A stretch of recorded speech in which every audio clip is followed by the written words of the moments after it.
Da, mama Iana, când o văzut că am sparte, îmi zice lui Gabi, hai Gabi, vreau și eu o cutie, dar acum îmi dai și mie ca să pun dimineața în cafea. Și am luat mai multe, cât poate să mănânce, mai că 2-3 luat și numai asta.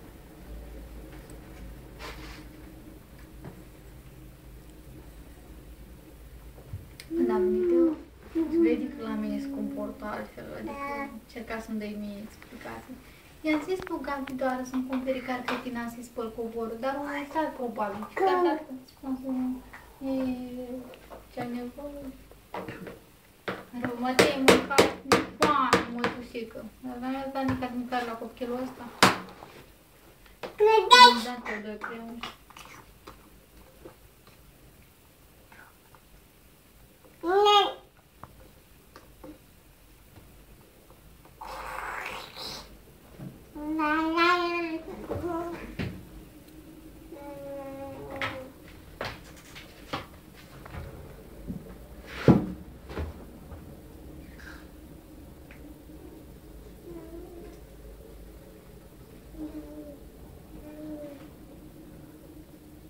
Ia. Ia să vedem dacă stă la băbuță, dacă nu mai pune la tot.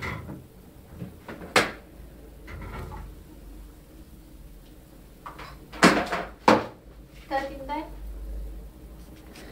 Nu, acum. Da, mi filmez? Da. De ce ne filmez? De ce ne filmez?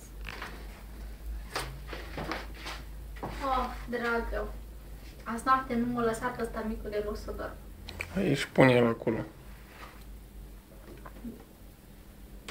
Scuși me. Tot să-mi beau cafeluța cu lăptic.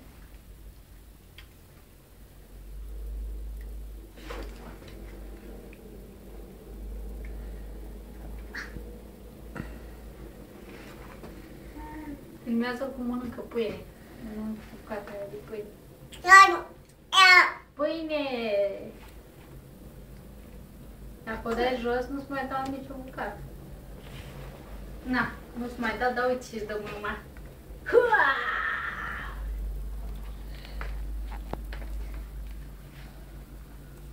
E bun cornul? Foarte bun. De la bunica.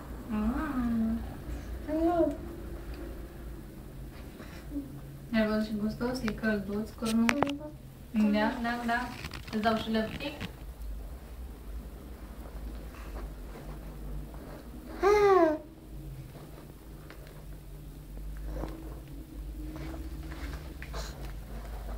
Nu, tata, nu. Duce jos.